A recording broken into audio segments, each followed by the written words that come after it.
Welcome to the Things You Can't Unhear podcast. I'm your host, Maritza Barone. In this show, I will introduce you to ideas, concepts, and mindsets that will open your mind to a new world of well-being and personal life growth. Through eye-opening interviews, we elevate people in the world doing amazing things for humanity and share insights that will shift you to become the happiest, healthiest, kindest, and most compassionate version of you. Hello everyone, welcome back to Things You Can't Unhear. Today I welcome quite a different guest to the show. I've invited retired Senior Sergeant Daryl Elliot Green to talk to us about his near-death experience that changed his life in an instant. As I share Daryl's story on this fateful night in his life, please be warned it can be very confrontational and may be a trigger to those who have experienced violence or trauma. Daryl is now a Lifeline ambassador and speaks professionally about his experience in the hope that his story can help others. Police officer Daryl Elliot Green was sitting in his patrol car on the 1st of May 2000 at 3:50 a.m, investigating a routine job, a death threat. He was sitting in his patrol car and out of the darkness, a man rushed up to the open door and pointed a rifle to his face from less than a metre away. He was shot in the head and in the shoulder. The first bullet destroyed 5 teeth, deflected downwards, entered his tongue and lodged in the back of his throat. The hospital's emergency trauma surgeon, who took 3 hours to remove the bullet, said if the bullet was 2 inches higher, he would not have survived. After he was shot, his adrenaline kicked in and he went into fight mode. He exited the patrol car and searched for the gunman. Not finding him, he searched for his sergeant, who was also shot but missing. He was unable to locate him. 2 residents came into the street to see what was happening. He was able to distinguish that they were not the offender and directed them back to their house. He returned to the patrol vehicle where his partner was. She was also shot multiple times and immobilised by the bullets. He stood guard over her until backup arrived. And for his actions on this night, he was awarded the Queensland Police Service's highest accolade. For Daryl, the next decade was tumultuous. He had multiple surgeries to reconstruct his mouth, with the final procedure being carried out 7 years later in 2007, and was treated for PTSD. Over the years, he learned to overcome his fears of confrontation and firearms and desensitized his trauma from this fateful night. Thank you for being here on the show, Daryl. It's a pleasure to be here, Maritza. Well, I'm so glad that you joined us here today. I'm intrigued by your journey and your life experiences and your incredible story of resilience. I think it's so powerful that people in a position like you are share these traumatic experiences in their life and the journey that it's taken them to come through in the aid of help for other people. As we mentioned earlier, Daryl is a retired senior sergeant of the police force. There was one intense second in your life, Daryl, that became the catalyst that changed your life forever.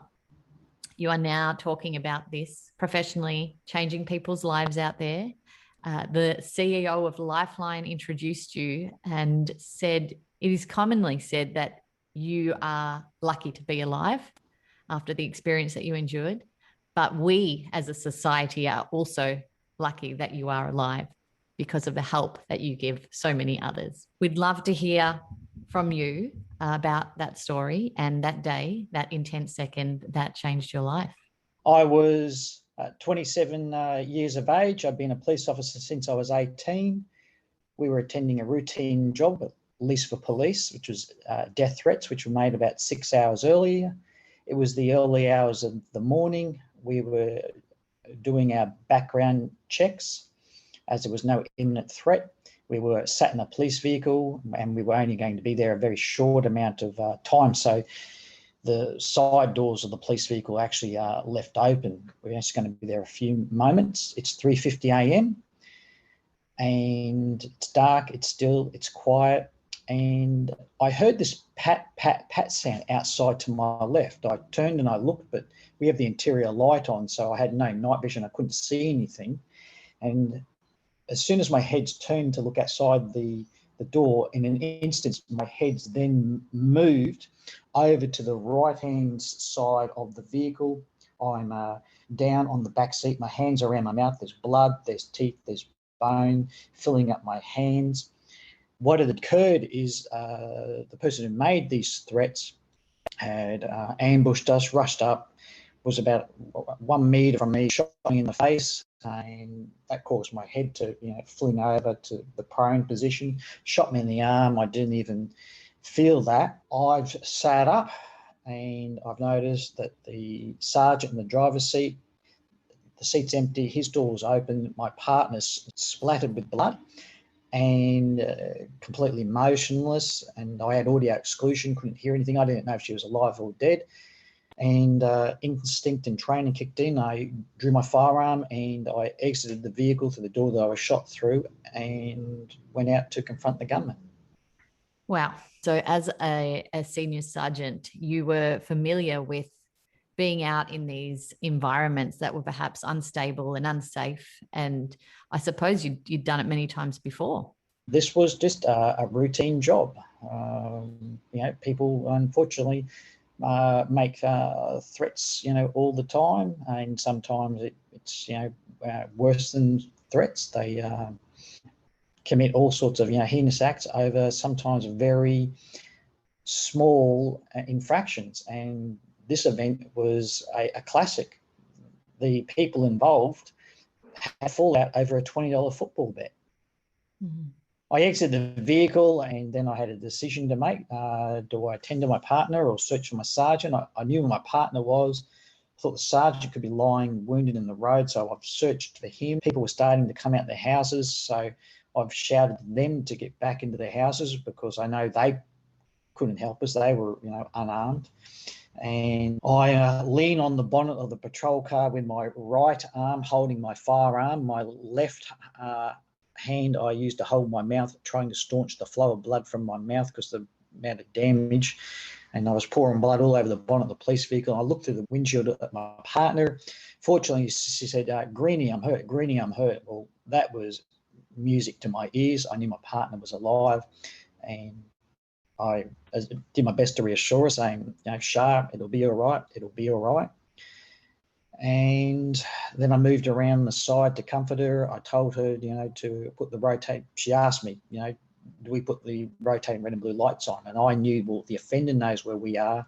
The people coming to our aid need to know where we are. Activated the rotating lights. Then a very brave man, Senior Constable Brett Price, is working by himself. Procedure was actually to stop the vehicle, put on a ballistic vest, insert a ballistic plate. He wanted to get to us as soon as possible.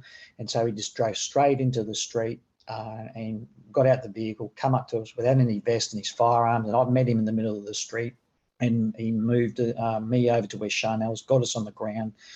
And an intense, once we were all taken away by the ambulance, an intense 3-week manhunt commenced and Brisbane was on edge. And 3 weeks later, a combined police and SES search located the offender in Bushland. He was 2 kilometres from where he'd shot us, and the rifle he attacked us with, he used to take his own life. Mm. This is obviously very hard to talk about, and I'm sure for you still having to relive these traumatic moments, 21 years down the track. I'm sure it's just equally as traumatic for you. How have you managed to deal with that over time and rebuild your life, not only mentally, physically, emotionally, and spiritually? It has been a very long road, and one of my projects is to start actually recording, notes, to put this in a book now that I've moved on from the police after my 30 years, and It literally took years because it wasn't just the shooting. I had 7 years of reconstruction surgery. They had 2 attempts to reconstruct my mouth. The first one failed, and when they gave me the news the second time round, I really hit a low point because I knew what I'd been through. I knew how excruciating painful it was. And I had suicidal thoughts. And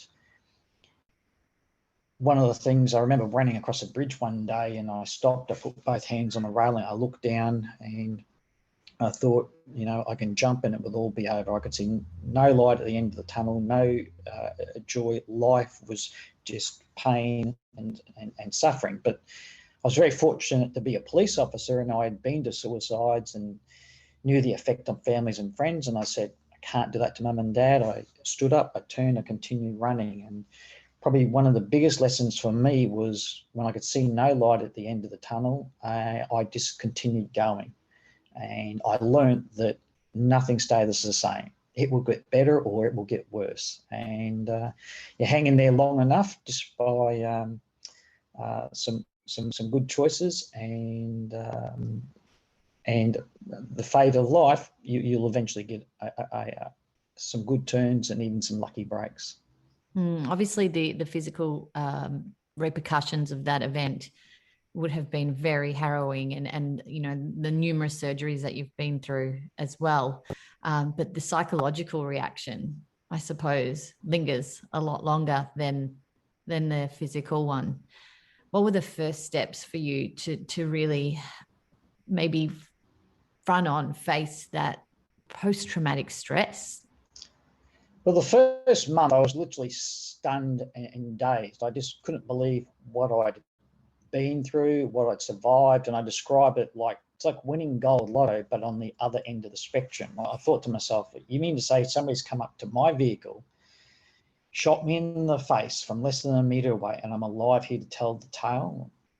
Incredible. And we've seen a number of unfortunate shootings just in the recent past, and people have been shot once, they've been hit in the body and just hit a vital organ and died. And so that was my first month. And it was, I was having dreams, anxiety, hyperarousal, but I just remember a real fog in my brain. That's how I would describe it. And my father encouraged me, because I thought, I was going crazy. There was something wrong with me, but my father encouraged me to seek professional help.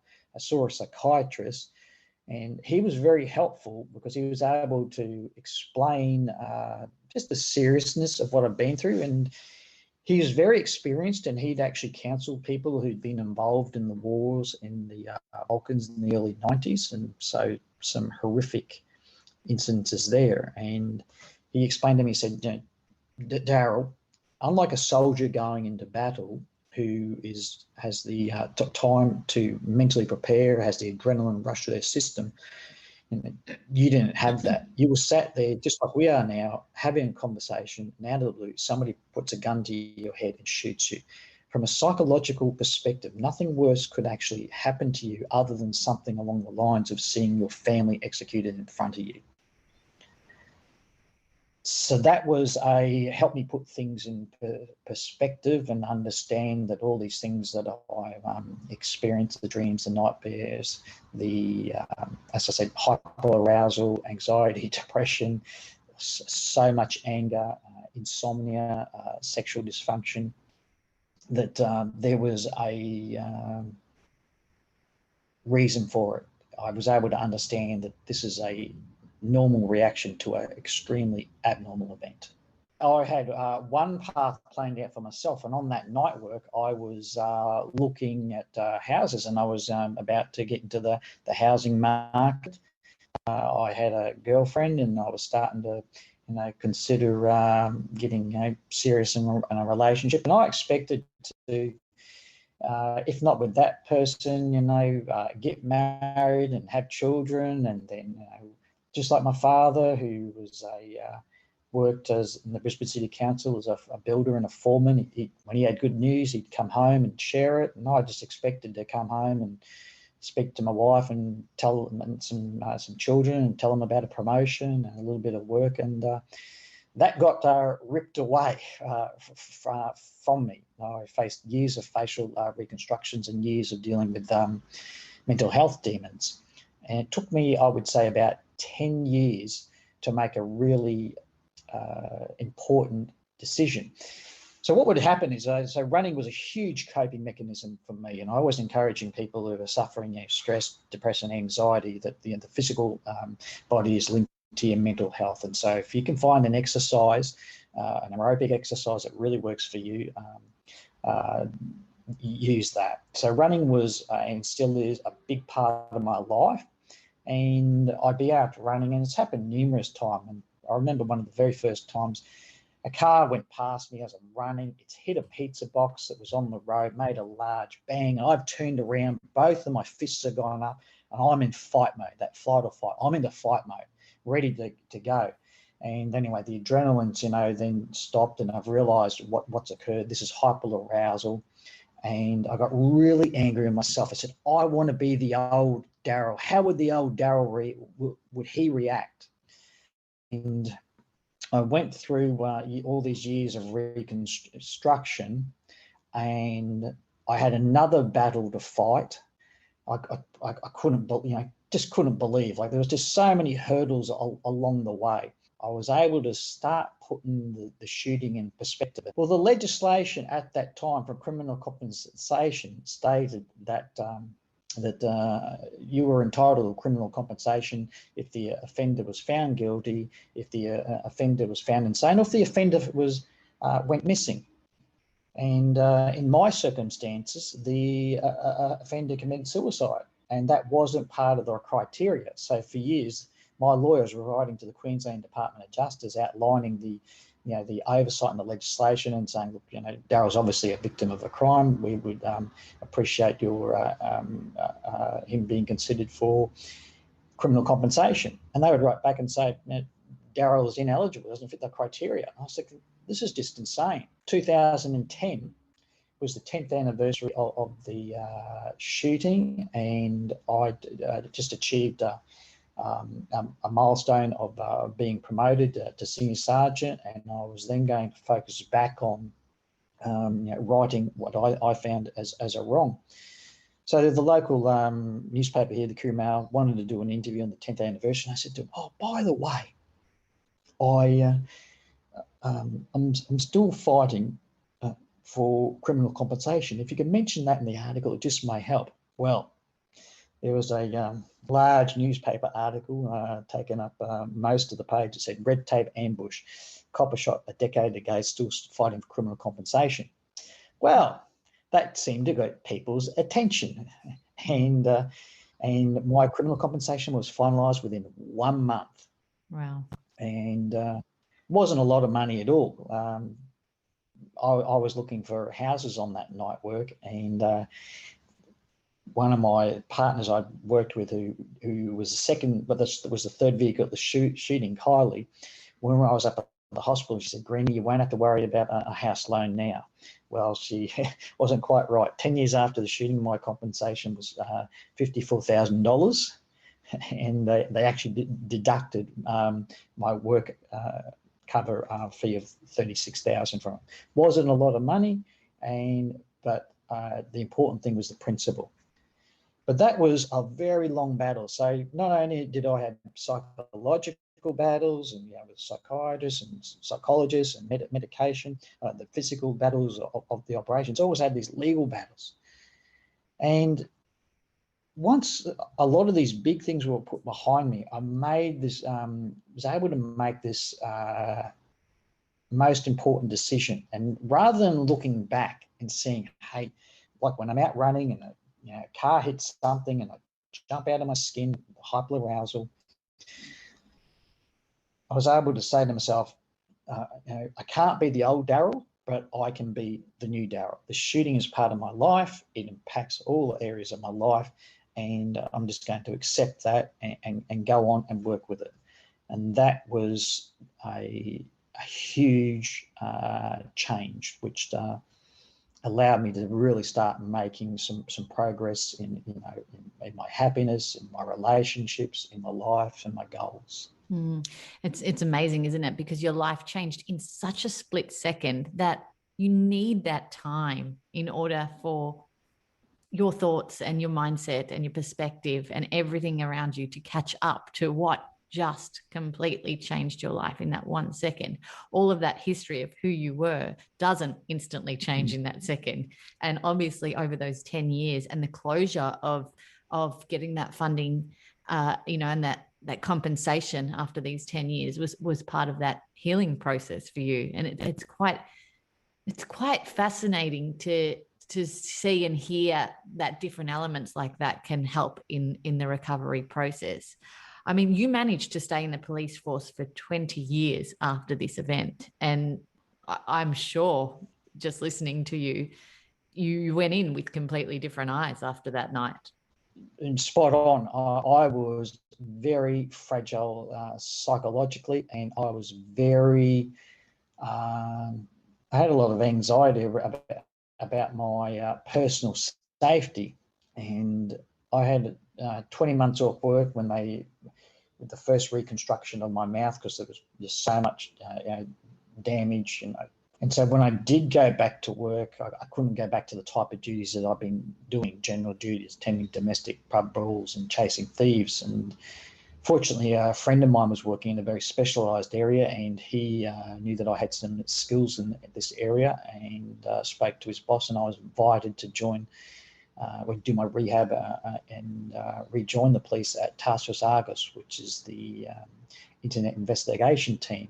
And that was, even though that had its own challenges because of the type of material that you were dealing with, I felt that I was making a very positive contribution to helping young children from escaping these predators, but also it was not such a confrontational environment. And I did that, but I still had some lingering issues, and particularly around firearms. And I ended up, in time I was promoted. I was working in the education field out at the academy, and funnily enough, facing the second reconstruction, I didn't think I had a career in the police because of what I was going through, and some of the treatment had not been very favourable. And unfortunately, I just put it down to a lot of ignorance. A lot of people just expected me to get over it and be the same Daryl. And I know now when I talk to people, I ask them, like, maybe broken an arm or done something, I ask about their rehab. It just takes so long. And unfortunately for a lot of bosses, it's a real inconvenience that this person's rehab's taking so long, which is, if they just ask them about it, they would find out what they're going through and what the prognosis is and how it's affecting them and their life.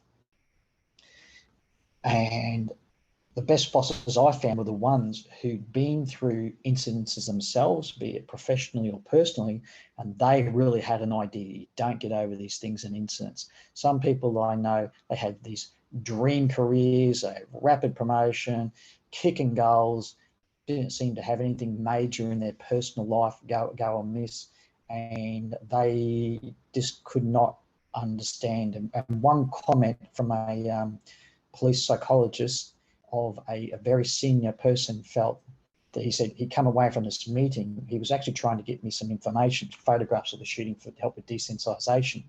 And he said, this person, he feels like he should just have a beer and forget about it. He has no understanding whatsoever. And I continued on with my career, but there was a lot going on in the background. Nobody would talk to me about the shooting. It was the 800-pound gorilla in the room, even when I was going through procedures. And so facing this second reconstruction, I'd hit a new nadar and decided, well, sitting on my backside will get me nowhere. I've got to do something to help me. And I decided to find a desk job in the police, and then enroll in a master's degree of finance to earn some new skills to go on to a career outside the police.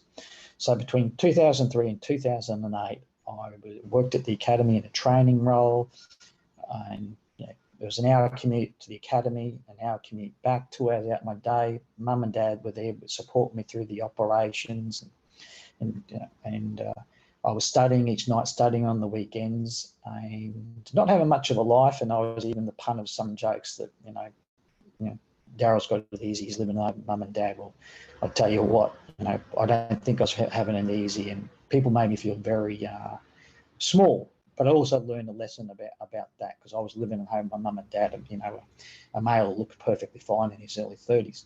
But anyway, I completed this master's degree in 2008. I'm ready for a new career outside the police. But what's going on then? It's the height of the global financial crisis, GFC. No new jobs in finance. I was shattered. I thought, can I not get a break in life? And I did so happen to get a break in life. I had an amazing new boss who had fantastic interpersonal skills, Inspector Dave Stevenson.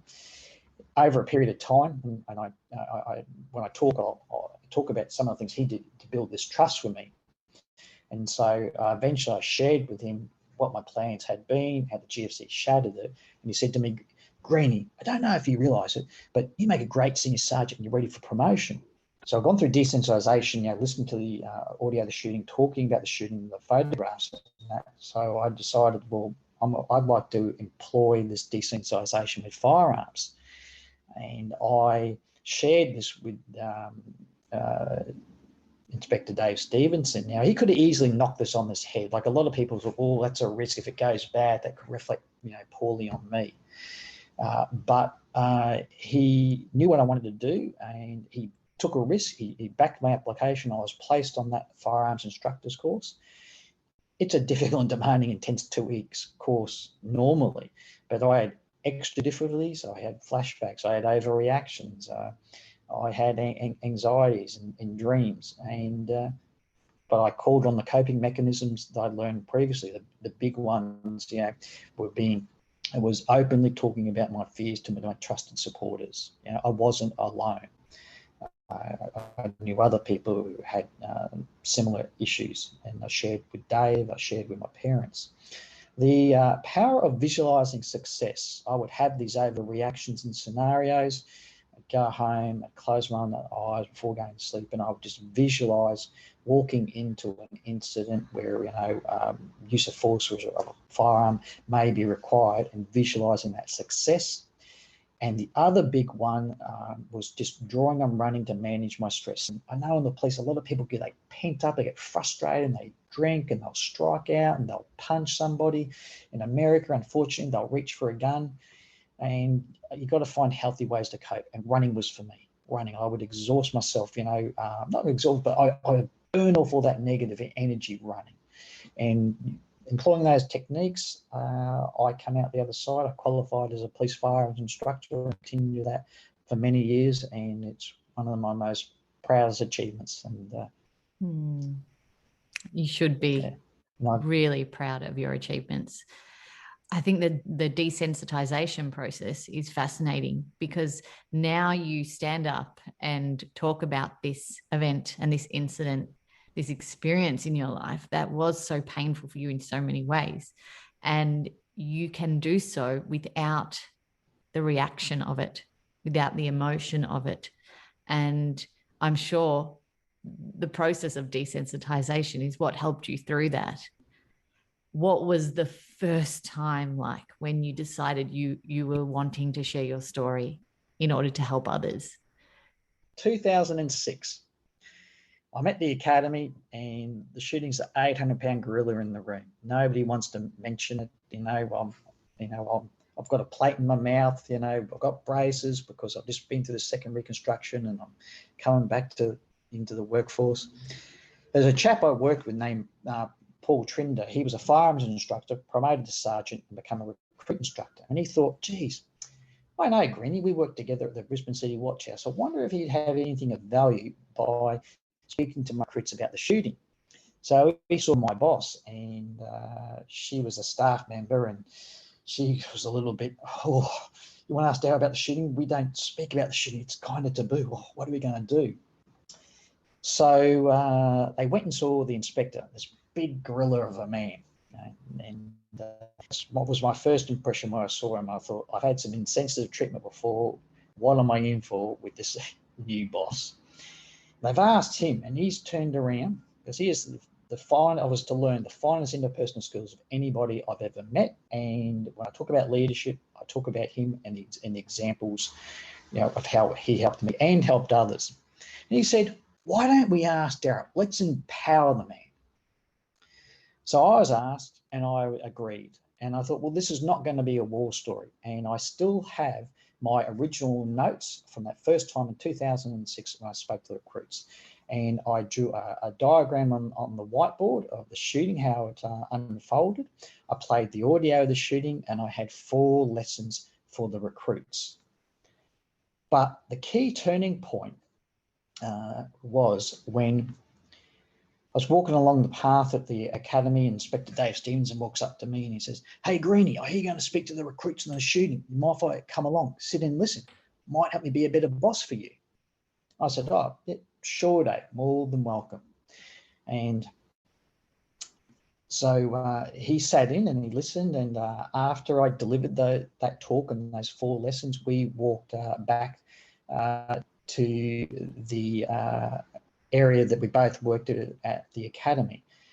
And he asked me, how did I, feel about delivering that? And I said, that was tough. It takes me right back there to that moment when my life has changed, forever. And, so many dreams have been either, put on hold or put aside. And I'm concerned that I'll remember that shooting more than, when I get married, or more than when I, have my first child. It's just tough, but I hope they can learn from it, because other people took the brave decision to speak about their experience, like Chris Menklow, the Vietnam veteran. So to help me, so I'm going to try and help them.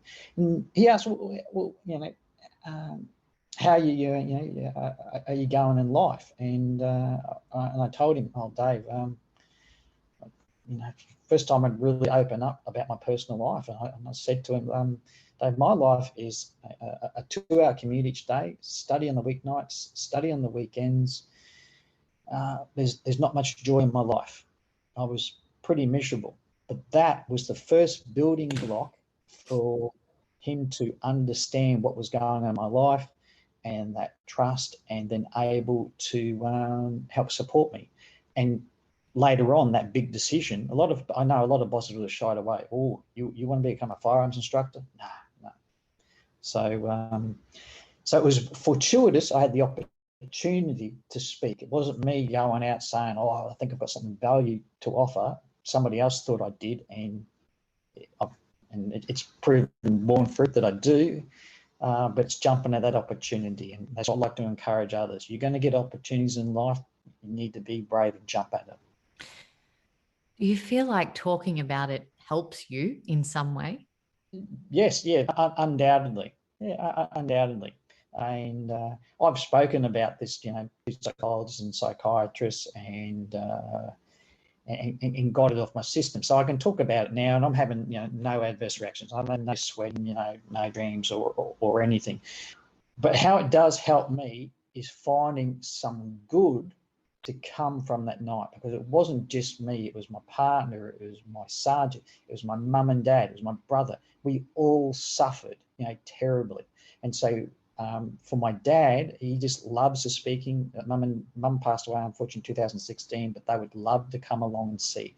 So not just for me, but for my colleagues and my families and friends, finding some good from that night to help others, to keep on going, let them know there's light at the end of the tunnel, to make healthy choices, healthy decisions, is wonderful. Completely agree with you. How do you think that this experience has changed the way that you view life? One of them was, I used to care a hell of a lot about what people would think of me, especially after the shooting. There'd be all these, negative comments. A psychologist actually said to me, you with some of the conflict that I had with senior management, and they said that you have far more life maturity than they will ever have. they'll get to that time in their life that they'll, have a lot of regrets, once they, retire. And I don't want that to be me. I never want to be on my deathbed wondering what if. Such powerful words, and it really makes us think about life in a different way with a new lens. And it is short. This experiences me as Maritza and you as Daryl. These are short experiences, and we have to go for the things that make us happy and control the controllables, I'd say. And I'm sure through your experiences and everything you've been through, you've got these amazing tools now that you can adapt to new situations like what you're going through now with this whole pandemic and the frustrations of being stuck and not being able to see family and not moving forward in certain areas of your life. Yes, and you're right. I did go back into my toolkit, and I suffered very badly depression in the first really 10 years, and I was on medication. But there'd be days that, I just had an operation. I'm off work. I've got this plate in my mouth. I can't eat solid food. Eating food through a straw.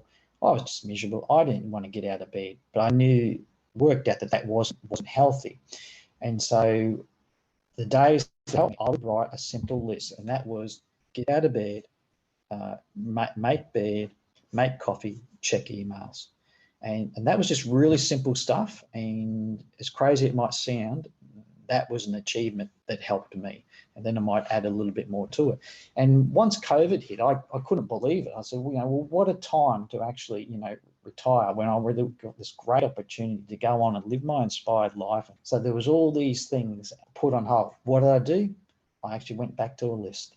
And one of the first thing was, and I do it every day, and that is that I get up, I make my bed. That's the very first thing I do. And I actually, I have a list, to work through, because, speaking doesn't just happen. You've got to do the hard yards, there. And but I also build into my day things that I will enjoy. So I'm an avid cook, so I'm cooking more often. I'm cooking very healthy Mediterranean food, but I'm enjoying that. I'm getting more exercise than I normally would, which is great. And I tell you, I just practice a lot of gratitude. Yeah, gratitude's a very powerful practice in that. I found it lifts me up, and certainly here in Australia, we've got a lot to be grateful for. So true. The gratitude perspective gets you back on track every single time, spending that energy on what is bringing you joy in your life. Thank you for listening to the Things You Can't Unhear podcast. I'd love to keep the conversation going. Let us know what you thought of this episode, and if something profound came up for you that you want to share, let's talk about it. You can find me on Instagram at Things You Can't Unhear, or on my personal page at Maritza_Barone. And if someone you know will benefit from something that was said in this show, make sure you share it with them too. If you haven't already, hit the subscribe button and keep up to date with what's next. And if you can spare a few seconds, please rate and review the show on iTunes, just so other people can find us more easily and quickly. And as always, my friends, be happy, be healthy, be conscious, and be kind.